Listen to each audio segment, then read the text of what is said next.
Hi, everybody. It's Sally Wagner with High Frequency Mindset Podcast. Welcome. And I'm very pleased to welcome our guest today, Lil Barcaski. Lil, I'm so happy you're here. I'm happy to be here. Fabulous. I'm going to introduce you to everyone and then we'll talk for a bit. How's that? Love it. Awesome. Wonderful. So Lil Barcaski has been a self-starting entrepreneur for her entire 30-plus year career. In the past, she has been a successful restaurateur and a professional actor, musician. For the last 15 years, Lil has been the CEO and project manager of a marketing and publishing company based out of the Tampa Bay area and a much sought after ghostwriter and consultant. She has ghostwritten dozens of books in the business, memoir, and even fiction genres. Lil is an author, playwright, blogger, coach, and consultant. As CEO of GWN Publishing Virtual Creatives, she heads up a staff of writers, editors, designers, and publishing experts. Lil also uses acting techniques to help speakers hone their stage presentations by using her extensive training in acting and directing learned in her home state, New Jersey, and later at New York University. Lil's main platform is Writing for the Greater Good. Main topics include writing, speaking, publishing, and diversity. Welcome again, Lil. So good to be here.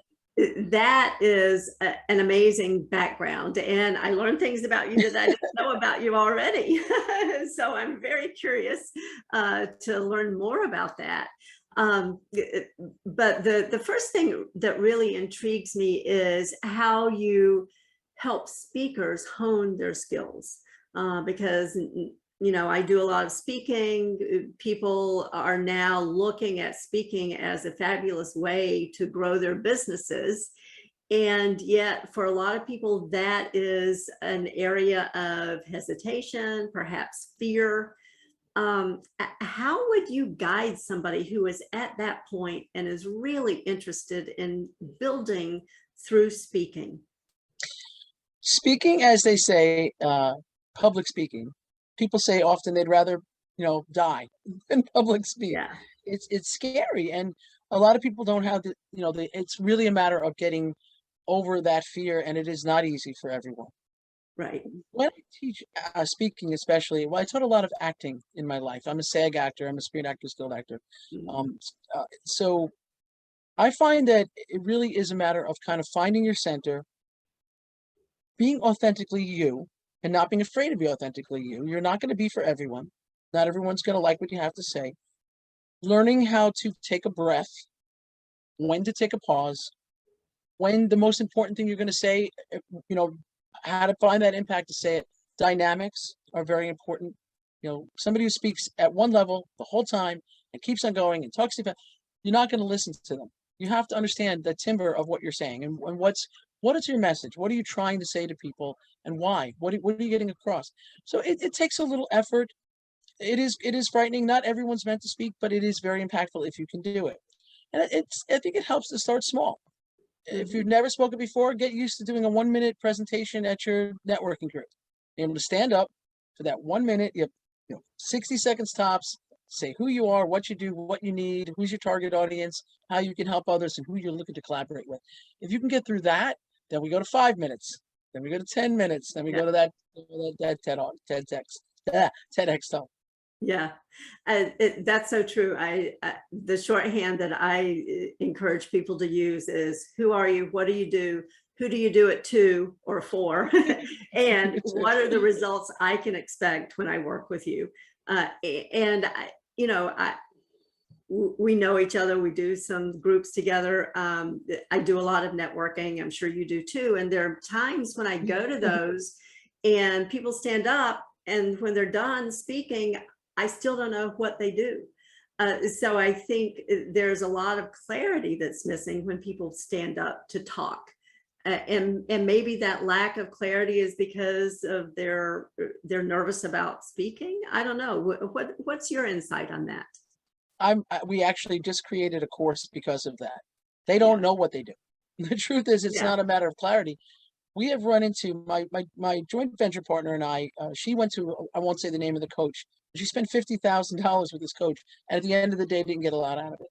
And we have watched this coach take on 100 people after a 500 or 600 person meeting at the tune of $2,000 a month. They can't afford it. They have no idea. They have no point of view. They have a heart to do something great. They want to be great coaches. They care about women. They care about people. They want women to have abundance, or they want confidence coaching, or they genuinely don't have an actual honed in point of view. Yeah. And they're not 100% sure themselves what they do, which is what you're seeing. So Yeah. I actually wrote a course recently about entrepreneurship, and it's a very inexpensive course. We have affiliates helping to sell the course, but it's 15,000 words, 6 modules that takes you through what is your value proposition, what is your point of view, what's your mission statement, who's your competition. If your competition is charging $19.97 for a 3-month program, you're not going to get $49.97 for the same program unless you're doing something completely different. And maybe you are, but what is it? What's your what skills and craft do you have already? So I think a lot of what you're seeing is people absolutely aren't ready to make that speech. Now, sometimes they are. And I was going to say earlier, and I should say earlier, we're saying now, speaking, becoming a good speaker is like any other muscle. Right? You don't go to the gym the first week and you're able to lift, 200 pounds. You go and you lift 20 pounds, then you lift 35, then you lift 50. It's a muscle you build. So sometimes what you're seeing is somebody who does know exactly what they're doing. They know that they just haven't built the muscle to stand up there, and they haven't mapped it out. They haven't written it down. And I'm not suggesting you practice something where I really don't like canned speeches, but the first time around, you might want to at least have bullet points. I'm going to make sure I say this and this and this, and then you practice it. You say it enough times to where you can just kind of say it 5 or 6 different ways, given the room you're in. Read the room, right? Learning to read the room is essential. You're not going to speak the same way to a group of white males as you are going to be of African-American females, or young people as opposed to old people. It's very different. You have to think about that audience and who they are. I always say my dad spent a lot of money for me to go to college to learn 3 words: know your audience. And one teacher used to say that all the time: know your audience. So, and if you know it, you can kind of shift, but you have to know you have to know who you are. And like I said, authenticity is everything. Being exactly who you are. I'm not trying to be presentation. There's acting and there's presentation. We call when like, and I don't mean to disparage community theaters. I think they're wonderful, but for the most part, when you go to a community theater as opposed to like a professional theater, they're more presenting than they are acting. Right? They're waiting for the next line, so they know what the next line is to say, and they're not in the moment. They're not part of the character. They haven't been taught that. It's not their fault. They're there to have fun. They're there to have their friends come and see them in a play. But when you get paid thousands of dollars to be on a stage, you got to be right, or be in a movie, millions of dollars. So it takes a lot, to know those things. And it's just practice. It's like anything else. Absolutely. And you're right. I mean, it is a matter of the authenticity, knowing who you are, being able to present that.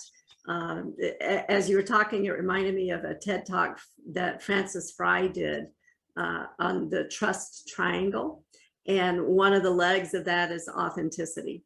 And it's so important to have that because people sense it. If you're not authentic, if I'm not authentic, people know that. And they may not consciously know it. They may not go, oh, wow, you're not authentic. But they pick that up, and when you're not authentic, then it's hard to do business with people. Right. I always say, and I get kickback sometimes on this. I don't believe that people do business with people they know, like, and trust. They do business with people they like, that they then get to know and eventually build trust with. Absolutely. Likability is immediate. It's an immediate guttural response. It's a visceral gut response to someone. Some people, you ever give that response? You meet somebody and immediately think, I don't like this person. What's about this person? And then you meet somebody and go, oh my God, I really want to get to know this person, where there's something. And that's something, that reason that you say that person I want to get to know better is because they're genuine. And they're authentically them. And it also is for the people that you don't like. If you're authentically you and you're a certain kind of person and your politics or your demeanor or your attitude is such, and that's who you are, don't pretend to be someone else. Don't, because then they're gonna find out who you really are, and they're gonna be angry. They're gonna feel fooled and tricked. But if you act like, if you just be you, you're gonna find your own tribe. you have to find the tribe that you know, that you look at the United States Congress, okay? Could you be more diverse? I mean, the people who believe in this person don't believe in that one. The people that somebody says, oh my God, that woman's nuts. You know, people voted for her, loved her. Oh, that guy's a pain in the, I don't believe they voted for that gentleman. They believe that they have their following. Yeah. Regardless of what it is or what they do or what their politics or their thoughts or their religious beliefs or their whatever, they have their following. Don't try to get everybody. You're not getting everyone. You're wasting your time. Yeah. And that's such an important step in development, I think, to get to the point where you go, I don't need everybody to like me. It's okay if everybody doesn't like me. And conversely, it's okay if I don't like everybody else, right? You're not going to. Yeah. And don't pretend you like them if you don't, because you're only going to wind up in trouble. Exactly. Yeah. And they know it. Everybody knows it. And they know it. Right. Yeah. So let's talk about the publishing aspect of what you do, because again, people are wanting to publish because that's a good way to build business. That's a good way to establish credibility. And you have amazing credibility in that field. We just completed a book project together, which was amazing.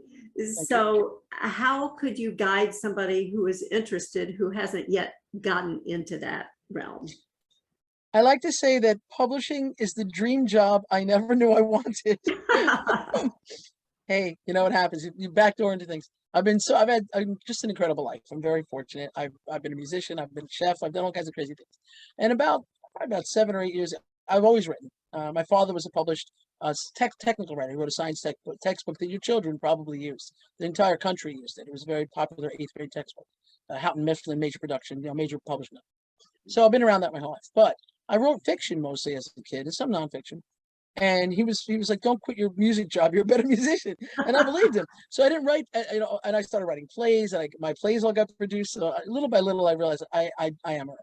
And I started working with another company. I did a lot of ghostwriting and eventually started my own company.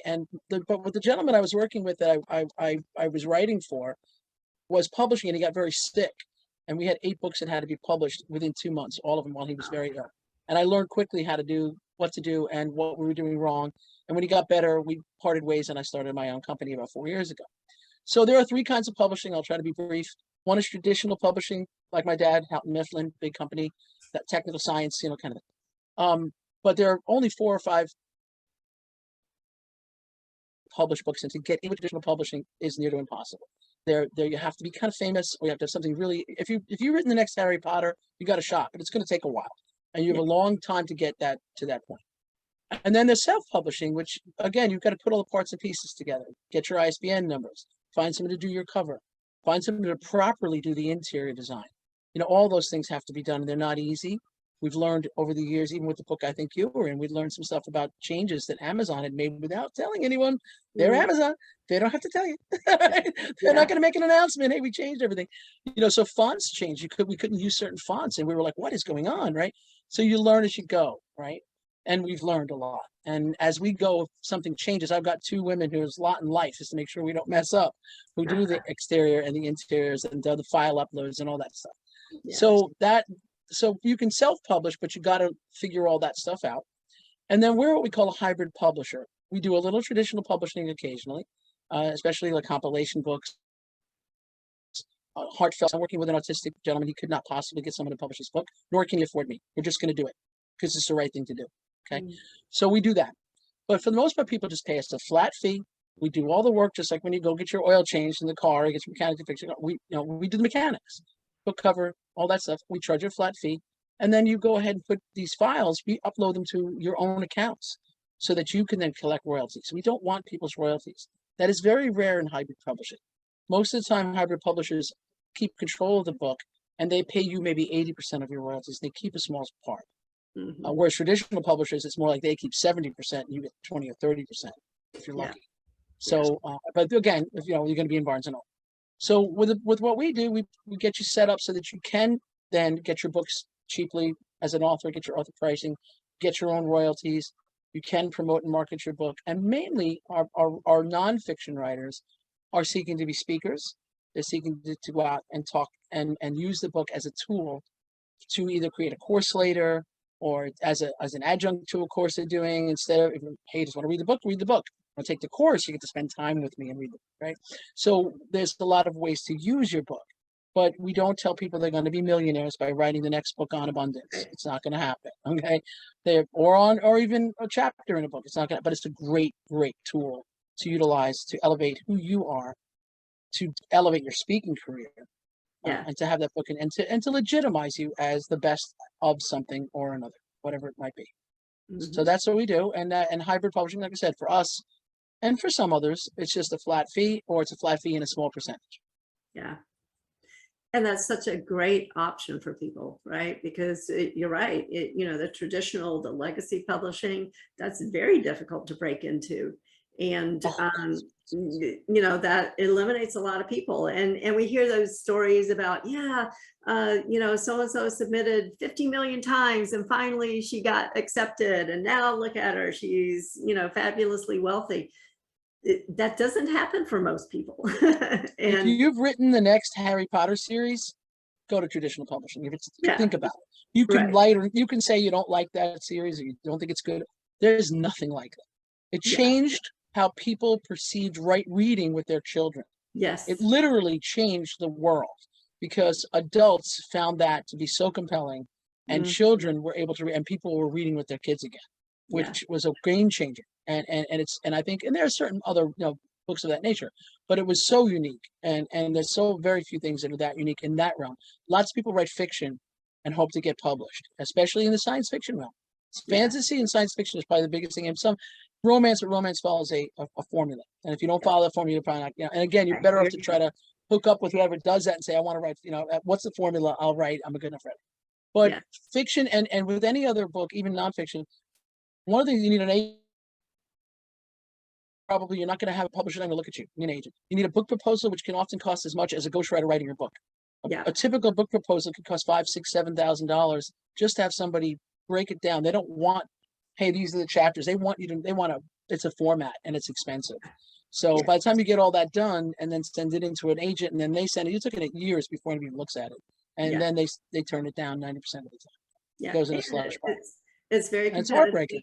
Yeah, and very competitive to even find an agent who is willing to take somebody on without that credibility already.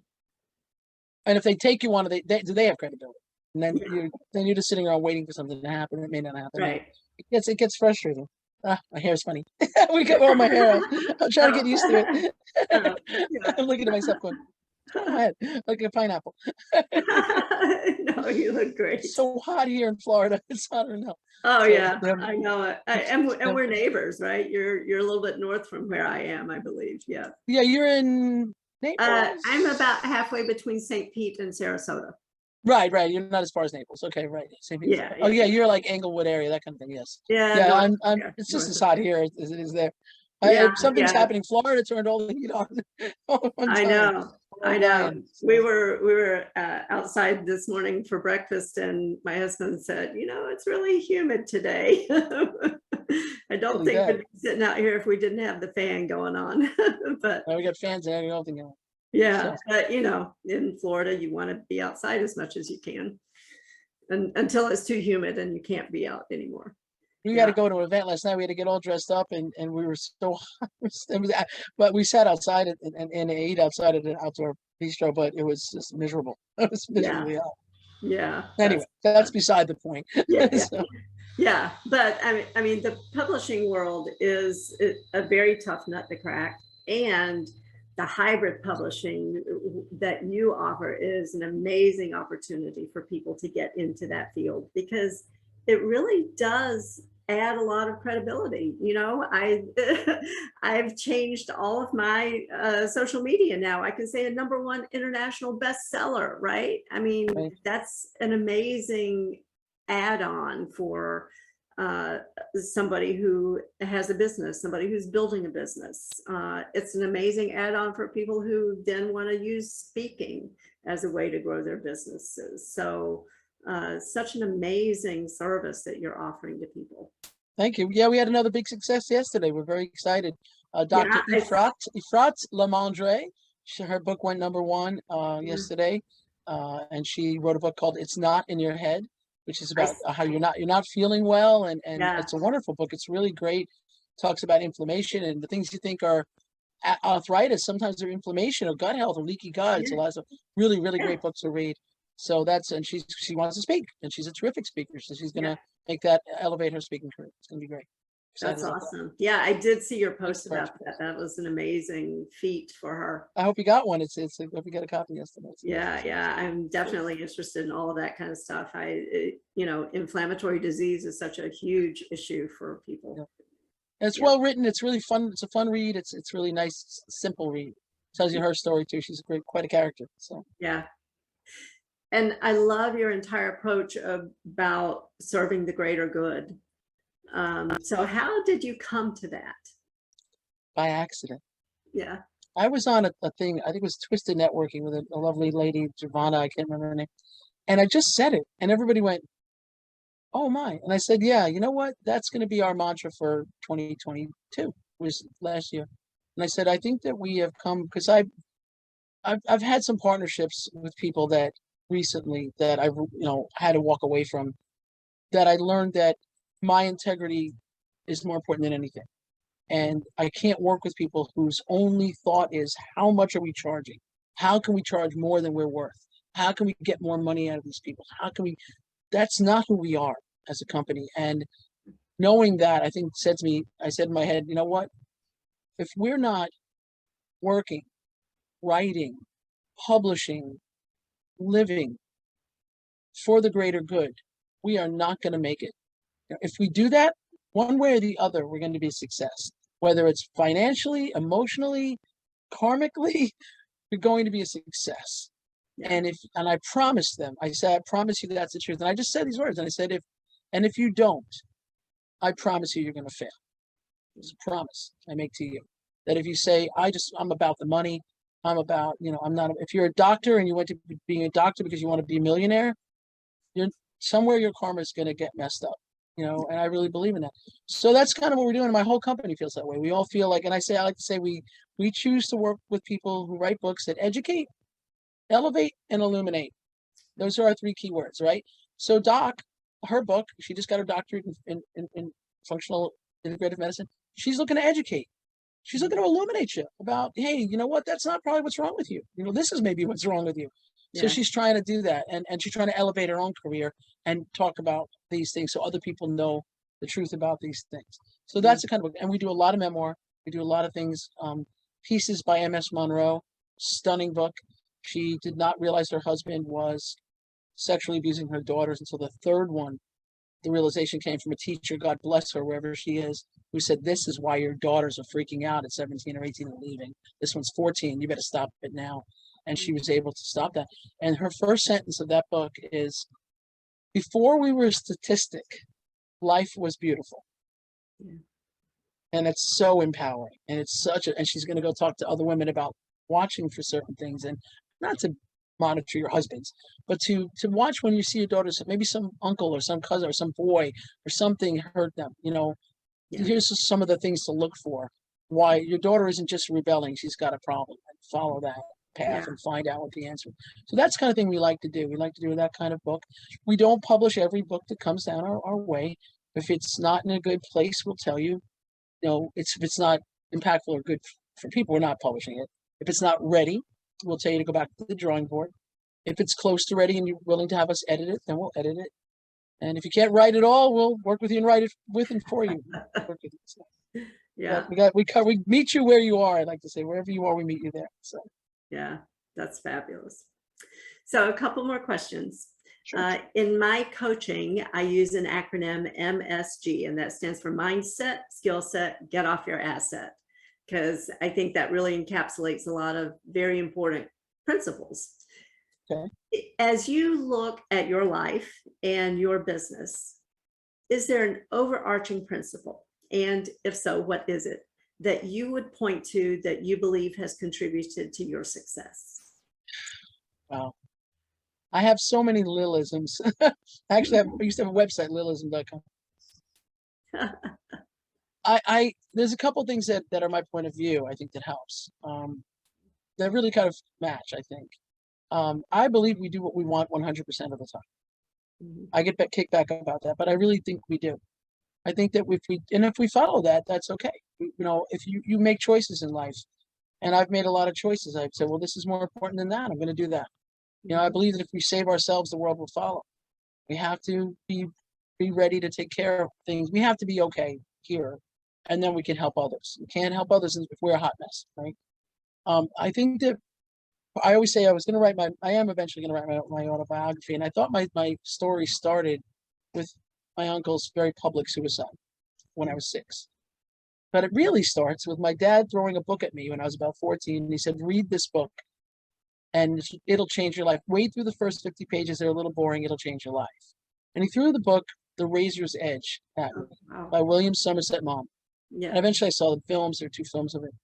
And I think that was the thing that changed my life because I am a digital nomad. I do what I want. I go where I want. I've been, I guess, on my own, like the lead character, on my own quest for God my whole life, and whatever that means. And, you know, that's a brilliant book that I think took me to writing plays that had that sort of mantra, that sort of idea about really, who are you? Really, what do you want? Don't do what you're actually supposed to do. Get off your asset and do it, right? Yeah. You know, get up and go, and don't be afraid to jump off the cliff. I do believe that the net does appear, you know, and it has never not appeared for me. You know, I've always leapt, and there's always been the net. And I don't know if that's just sheer luck, my faith, or if it's, you know, my guardian angel who follows me everywhere I go, apparently. So yeah, I love that. So last question is, how can people get in touch with you? Oh, well, I own 2 companies. So I own GWN Publishing, which is actually, our website is Ghostwriters Network, but we don't ghostwrite every book. So we use ghostwriters. Now we're GWN Publishing is our publishing company. If you went to that, it would take you to the publishing page of Ghostwriters Network. And I own Virtual Creatives and always have. So right now my email is lil@virtualcreatives.com. And you can email me. You can pick up a Calendly with me and find 20 minutes, half an hour to speak with me. Calendly.com is wonderful. I'll plug them. I don't know why. Yeah. So easy, and it integrates with everything. But I'm at Calendly. I'm Lil the Ghost.